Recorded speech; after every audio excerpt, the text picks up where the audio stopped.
네, 안녕하십니까. 좀 더 정확한 중국 경제 이야기 차이나 이코노미 채널 CEC입니다. 오늘 중국경제금융연구소 전병 소장님과 함께 하도록 하겠습니다. 안녕하십니까, 소장님. 안녕하세요. 네, 저희가, 이 캐시우드가 이끄는 아크펀드에 대한 얘기를 드리고 있는데요. 일단은, 일부에서는 이 아크펀드의 수익의 비밀에 대해서 얘기해봤고, 오늘은 이 아크펀드에 캐서린우드가 사랑하는 중국 주식이 있다고요? 네, 그걸 한번 보겠습니다. 네. 지난 시간에는 아크펀드의 이 빅아이디어에 대해서 한번 봤고, 오늘은 이제 중국 주식 얘기를 잠깐 하게 되는데요. 먼저 캐시우드 스타일을 한번 볼 필요가 있어요. 그래서 캐시우드는 정말 꽃길만 걸었냐? 네. 그래서 제가 이 중국 쪽 관련된 얘기를 하면서 결국은 인더스트리나 컴퍼니에 관한 이제 공부와 지식, 인사이트가 이게 중요하다고 말씀을 드린 적이 있지만 바로 이 캐시우드가 그 답을 보여준 것 같아요. 지금 캐시우드 같은 경우는 그 나이가 65세입니다. 네. 그리고 애널리스트 출신이에요. 리서치를 한 펀드 매니저죠. 네. 이게 이제 보통의 경우는 이제 애널리스트 같은 경우에 실행력이 좀 떨어지는데 이 캐시우드 같은 경우는 그걸 이제 극복한 거죠. 그래서 캐시우드가 아까 말씀드렸지만 ARK가 무슨 뜻이냐 그랬더니 Active Research Knowledge. 그래서 적극적인 이제 리서치 지식을 활용해서 수익을 낸다는 거죠. 네. 그래서 이제 이 투자 철학이 보면은 남들이 저게 이게 겁나가지고 못할 때 그때까지 기다렸다 우리는 투자한다. 아주 과감하죠. 네. 그래서 충분히 떨어졌을 때 우리는 다 공포에 질려 있을 때 들어간다. 뭐 이제 이런 식의 이게 필라스피를 갖고 있다는 굉장히 공격적인 이제 그런 걸 갖고 있고, 근데 그렇게 공격적으로 할 수 있는 것은 바로 리서치 나리지가 백그라운드가 있다는 거고, 회사 이름마저도 네. 리서치 나리지가 있다는 거죠. 그래서 이게 공부하는 펀드다 이렇게 볼 수 있고, 네. 그래서 단순히 어떤 인덱스를 추종하는 것이 아니라 리서치에 기반한 전략을 갖고 운영을 한다는 부분이 핵심이겠네요. 그래서 공부를 하니까 자신감이 있는 거죠. 그래서 테슬라 수호신이다 저는 그렇게 얘기를 들을 수 있는데, 네. 지금 지금까지 들어본 적도 없는 최고의 투자가가 지금 아크라고 미국 언론이나 이쪽이 극찬을 하죠. 네.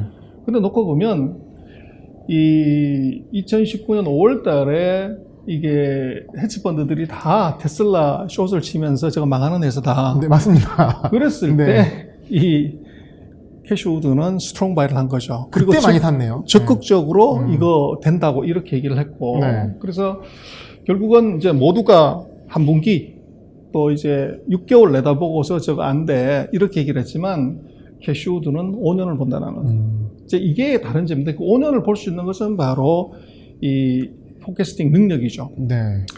그래서 이제 그 작년 연말이었나요? 그래서 이 리솔루트 인베스트먼트 매니지먼트 RIM이라는 회사가 캐시우드 회사를 이것을 이제 콜옵션을 행사해서 회사를 인수하려고 했었어요. 그래서 이것은 이제 캐시우드가 리서치 하다가 창업을 했기 때문에 돈이 별로 없었기 때문에 거기에 이제 투자를 해준 그 펀드 회사가 있었죠. 그러면 쩐주. 그렇죠. 예. 그래서 그쪽이 무슨 얘기를 했냐 그러면 이제 지나놓고 보니까 그 니들리스라고 CEO가 있는데 바로 사진에 나온 저 사람입니다는 처음 이제 자기가 투자로 갔더니 이 아주 에어컨도 이제 안 켜지는 작은 사무실에서 거기에 이제 캐시우드가 펀드 유치하겠다고 있었다는 거예요. 그래서 이게 무슨 ETF 만드는 회사다. 그러는데 거기서 이 에어컨도 없는 데서 땀 뻘뻘 흘리면서 얘기를 하는데 캐시우드가 자기는 이렇게 투자하겠다고 얘기를 딱 하는 순간에 이건 ETF 이게 그냥 굴려가지고 만드는 회사가 아니라는 걸 이 사람은 판단했다는 거예요. 이것은 우리가 아는 ETF를 운영하는 회사가 아니다. 그렇죠. 그래서 돈을 투자한 거예요. 그 대신 어선트티가 스타트업이니까 너무 컸으니까 거기다가 옵션을 건 거죠. 네. 그래서 일정한 시간이 지나면 우리가 이제 회사를 그 지분을 더 확보할 수 있는 권한을 줘라 그랬을 때 캐시우드 입장에서는 선택지가 없었으니까 오케이를 한 거예요. 근데 이것이 작년에 이제 빅히트를 하니까 그런 옵션을 가진 이제 주주 입장에서는 자기 걸로 하고 싶은 거죠. 네. 근데 그거를 이제 캐시우드는 죽 써서 이제 누구 좋은 일을 시킬 수 있는 건데 이거를 캐시우드가 리젝트를 시킨 겁니다. 이유는 간단하죠. 그럼 나 때려치울게 이렇게 얘기했겠죠. 그러는 순간에 이게 끝났으니까 결국은 이제 그 RIM도 네. 이제 협정을 맺어서 네. 경영권에 내가 탐내는 건 아니고 우리한테 수익을 더 많이 배분해줘 네. 이렇게 이제 타협을 끝냈는데 황금알을 하는 거의 배를 가르지 않았네요. 그렇죠. 네. 그래서 이제 결국은 지금 놓고 보면 이 아크를 돋보이게 한 게 도대체 뭐냐 이거예요. 네. 리서치였습니다. 리서치. 그래서 리서치 베이스로 이제 80년대에 이 주로 이제 애널리스트로 했던 이 캐시우드는 결국은 앞으로 이게 새로운 테크가 그 세상을 바꿀 거고, 그래서 소위 말하는 disruptive innovation, 파괴적 혁신, 이것에다 목숨 걸어야 된다고 이렇게 생각을 한 거죠. 그래서 거기다가 계속적으로 이제 갔었고, 그래서 보통의 이제 매니저하고 다르게 게임 산업 그러면 이제 가입자가 몇 명이냐, 네. 거기다가 많이 포커스를 하는데 바로 캐시우드는 그게 아니고 그 안에 있는 이제 엔비디아 같은 회사, 그걸 가능하게 한 뒷배경의 테크에다가 포커싱했다는 거예요. 그래서 결국은 이게 게임 산업을 분석하는 그 느낌보다 한 단계 더 들어갔다는 거죠. 그게 바로 이제 아크가 다른 일을 이제 하게 된 거고. 그래서 지금 뭐 지난번에 아까 잠깐 말씀드린 RIM 같은 경우가 이거 먹으려고 대주주가 거의 이제 50% 옵션을 갖고 있는 이 대주주도 이거 캐시우드한테 걸리면 이거 못 건드렸다는 거죠. 대주주도 함부로 건드릴 수 없는 이제 카리스마. 카리스마, 네. 그 장악력, 네. 영향력. 네.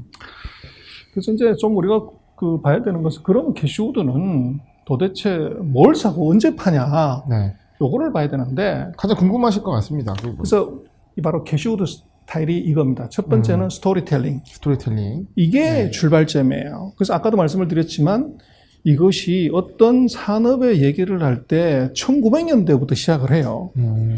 그래서 그 사이에 스토리텔링을 통해서 로직을 정확하게 만드는 거죠. 그리고 이제 이 또 하나는 지금 캐시우드의 많은 투자를 보면 거의다가 플랫폼 투자예요. 네. 그래서 이게 지금 그 세상을 바꾸는 중요한 이 파괴적 혁신이다. 그걸 정확하게 집었고, 그 다음에 이제 캐시우드가 지금 얘기를 하는 걸 보면요. 미국은 개발하고 중국은 사용한다. 이거를 명확하게 인식하고 있어요. 그래서 태양광이라든지 보안칩 같은 것을 이제 얘기를 하고 있고, 그리고 중국이 관련돼 있다. 그리고 그 중국이 시장을 장악하려고 하는 것은 무조건 피해라. 그래서 이게 지금 캐시우드가 언제 이제 때려 파냐를 결정할 때 보면은 중국이 1등학으로 결정하고 거기에 덤벼들면 그 아이템은 우리는 팔고 나온다. 이게 캐시우드의 이 투자 운영 철학이에요. 그래서 그거를 받고, 그다음 두 번째는 이런 것을 분석하는데 보면 애널리스트를 아시아의 혁신 산업하는 분석가를 쓴다는 거예요. 네. 그래서 크게 보면 요구사항, 지금 애널리스트 조건이 이 영어하고 중국하고 일본어 세 가지를 할 수 있어야 돼요. 그리고 우리는 뭐 중국이든 미국이든 혁신이 있는데 간다. 그게 지금 우드가 스탁 피킹하고 분석하는 중요한 툴입니다. 그러니까 미국 회사에만 국한하지 않는다는 말씀. 그렇습니다. 네. 그래서 지금 보면 이게 지금 아크 리서치 팀인데 여기 보시면 영어, 중국어, 일본어가 가능한 애널리스트. 네. 그리고 보면 이제 유색인종, 그리고 이제 중국인, 이 사람들이 들어가 있는 거죠. 그래서 이게 이제 다르고, 그래서 결국은 이제 우드는 이게 이 기회에 강해요. 그래서 시장이 굉장히 네거티브한 이제 액션을 보일 때, 그때 이제 액션 들어간다는 거죠. 그래서 역발상에 이제 그 원칙을 그대로 이제 쓰고 있고, 그래서 이제 뭐, 그럼 언제 파냐고 그럴 때, 아크는 그렇게 생각하는 거예요. 그래서 지금 이 회사가 딴 회사한테 내 회사를 팔겠다. 아무리 좋은 기술이더라도 그러면 미련 없이 털어버린다는 거예요. 그것은 이제 혁신에서 졌다고 생각하는 거죠. 그래서 이게 이제 다른 점은 보통은 A라는 기술을 갖고 더 큰 회사한테 M&A를 당하면 그 회사의 자금하고 배경 때문에 더 확 커질 수 있지만 아크는 그거 안 돌아본다는 거예요. 그래서 혁신이 끝났다고 보는 거예요. 엑시트 해버리는 거네. 그렇죠. 네. 그게 이제 확연하게 지금 이제 다른 점이다.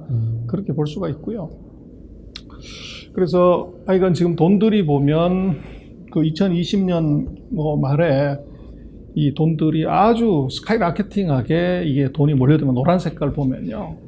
그래서 이 아크가 보는 리스크는 두 가지를 얘기를 하는데, 하나는 이게 중국이 들어오겠다고 결정하는 거 이거 무조건 도망가라. 이게 아주 재밌는 얘기입니다. 그래서 제가 아까 그 첫 번째 이 시리즈에서 얘기를 드렸지만 지금 아크가 대박을 낸 실제적으로 11가지의 이런 신기술 중에서도 보면 결국은 히트한 것이 EV고 EV도 결국은 놓고 보면 월드마켓의 40%를 갖던 차이나가 중요했고 근데 재미난 것은 지금 아크가 얘기하는 캐시우드가 얘기하는 필라소피 중에 하나서 중국이 1등하겠다고 덤벼드는 거 요거는 피해라 요 얘기를 하고 있고요. 그래서 하여간 두 번째 얘기도 마찬가지지만 결국은 이게 이 자기의 혁신 능력, 혁신 역량을 포기할 때 핑계를 뭘 대더라도 요거는 무조건 도망가라. 요게 이제 이 세일이라는 거고요. 그리고 지금 이제 아크가 좀 특이한 것은 매니저들의 대부분의 매니저들은 언론에 노출되거나 이 자기의 전략을 얘기하지 않아요. 네. 그 비밀이라는 거죠. 네. 근데 지금 이게 아크는 특이한 게 첫 번째는 자기네의 리서치 플랫폼을 만들어서 거기다가 다 공개를 합니다. 굉장히 적극적으로 소통을 하더라고요. 그렇죠. 네. 그리고 자기네가 산 것에 대해서도 투명하게 어떤 종목을 샀고 언제 샀고 그것의 비중이 얼마인가를 그걸 실시간으로 다 공개를 합니다. 네. 그치, 트랜스페어런시를 보장을 하니까 사람들 입장에서 이게 밑바닥에서 뭔가 어두운 거래 이런 것들에 대한 불식을 완전히 했고 그게 기존의 펀드들하고 완전히 다른 점이라는 거죠. 우리는 예를 들어서 펀드 운용 보고서를 봐야 한 달 뒤에 석 달 뒤에 봐야 뭘 샀는지 알 수가 있는데 이것은 정확하게 다 깐다는 거죠. 그만큼 이제 자신이 있다는 거고. 그러니까 이 투자의 행위에 대해서 즉각 시장의 평가를 받을 수밖에 없는 거네요. 그렇습니다. 예. 그리고 이제 재미난 것은 이 아크우드가 캐시우드가 방송에 자주 출연한다는 거죠. 네. 그래서 방송에 출연하면서 자기가 생각하고 있는 것을 대중화하고 바로 소통해버린다는 거예요. 네. 그래서 캐시도 누나라고 하더라고요. 그렇죠. 네. 그게 이제 결국은 보통의 다른 이제 CEO하고 다른 점이고, 그리고 이 트위터나 뭐 SNS를 활용해서 이것을 실시간으로 이 클라이언트들하고 계속적으로 커뮤니케이션을 한다는 거죠. 약간 그래서 느낌이 보통 ETF라고 하면 뭐 뱅가드나 블랙락의 ETF들 생각하는데 이 아크펀드, 아크 ETF는 약간 레이달리오의 뭐 헤지펀드 운영하는 펀드 느낌이 더 강한 느낌. 그래서 이게 이제 지난번에 우리가 그 중국의 전기차 니오 시리즈도 봤지만 자동차 회사의 회장이 자기네 이 차 한 대 산 사람하고 같이 커뮤니케이션하고 맥주 마시고 얘기하는 것 이거 굉장히 기대하기 어렵잖아요. 네. 근데 니오의 CEO는 바로 그걸 한 거죠. 근데 지금 이 캐시우드 같은 경우는 똑같이 이게 지금 고객들하고 소통을 SNS 미디어를 통해서 이제 하고 그리고 일정한 주기로 공중파에 나가서 자기네 필라소피를 계속적으로 얘기한다는 거죠. 그래서 이게 소위 말하는 공감 능력 소통. 네. 이게 이제 다르다는 겁니다. 그래서 뛰어나네요. 그것은 네. 고객 만족을 하는 게 아니라 그게 고객을 졸도시키는 팬덤을 만드는 것 같습니다. 그렇습니다. 예. 그래서 뭐 성공은 항상 전념성이 있는데 이제 아크가 성공하면서 아크를 추종하는 것들이 대거 나오죠. 네. 근데 뭐 자산 운용이라는 게 뭐 쓸데없는 얘기 다 필요 없고 결국은 수익률로 승부를 내는데 이 수익률이 나스닥을 다 죽이고 블랙락이나 이제 뱅가드를 이제 깔아뭉개는 정도니까 이게 이제 전념성이 있는 거죠. 그래서 지금 뭐 한국 분들도 이제 아크 펀드를 이제 관심 많이 갖고 최근 들어서 많이 보는데 근데 중국의 주식을 그럼 아크는 뭘 편입한 거냐 이걸 좀 볼 필요가 있을 것 같아요. 여러분 이게 하이라이트입니다. 알려주시죠. 그래서 지금 아까 보셨던 한 140여 개의 그 아크 펀드의 편입 중에서 한 10대 개 종목을 캐시우드가 중국 주식을 편입을 했어요. 그래서 거기에 1번이 탄센트입니다. 그 웨이트로 보면 11번째로 많이 편입을 했고 12번째로 한 것이 바이두입니다. 바이두. 그래서 바이두 사랑이 이제 넘치고 그리고 뭐 합병을 지금 앞두고 있는 후야가 51번째로 많이 들어갔고 그리고 JD 징동닷컴 그리고 알리바바 같은 경우가 뭐 중국의 대표적인 그 인터넷 회사지만 이 별 볼 일 없이 73번 정도입니다. 텐센트에 비해서 그리고 바이두에 비해서도 한참 떨어지네요. 그렇습니다. 그리고 이제 뭐 스트리밍 하고 있는 아고라가 95 그리고 비아디가 지금 들어와 있습니다. 96. 그리고 메이투안이 98. 네. 그리고 이카라고 이제 그다음에 니오 그 전기 스쿠터 만드는 회사. 네. 그리고 이게 그 종합보험 그 온라인으로 보험하고 있는 상해에 있는 회사, 이 회사가 115로 들어왔고 네. 핀도어도가 한 130등 정도로 들어와 있습니다. 그래서 140개 펀드 중에서 이 안에 랭킹 안에 들어간 것들은 대략 한 10대 개 정도, 요 정도란 얘기고, 근데 이것들의 공통적인 특징을 보면 100% 이게 이제 플랫폼 기업이죠. 네. 그리고 이제 그 비아디 정도, 네. 요 정도가 어떻게 보면 이제 EV 관련되는 이제 그런 회사고, 그래서 뭐 시장에서 많이 얘기하고 있는 이제 소형 전기차 회사, 이거 지금 리오 이 캐시우드는 건드리지 않았다는 거죠. 니오, 리오토, 샤오펑은 없단 말씀이죠. 그렇죠. 예. 그래서 지금 이것이 결국은 아까도 말씀드렸지만 캐시우드가 보는 이제 혁신적인 파괴는 이것은 플랫폼이다. 이제 그것하고 같은 맥락에서 이걸 볼 수가 있을 것 같아요. 그래서 뭐 앞으로 이제 어떻게 갈지는 조금 더 두고 봐야 되겠지만 결국은 중국이 세계 최대의 인터넷 모바일 가입자를 가진 나라이기 때문에 그 캐시우드가 보는 것은 소위 말하는 네트워크를 기반으로 한 신기술, 그것을 이제 중국에 대해서 굉장히 높은 밸류를 줬다, 그렇게 볼 수가 있죠. 네, 캐시우드가 살아가는 중국 시장을 보면서 투자자분들께서도 이런 이 플랫폼 기업 그리고 파괴 혁신인 기업들을 잘 선정하셔가지고 투자에 참고하시면 좋을 것 같습니다. 눈에 익는 기업들이 많이 있네요. 네. 그렇습니다. 네. 자, 그러면 소장님 오늘 말씀 감사합니다. 네. 네.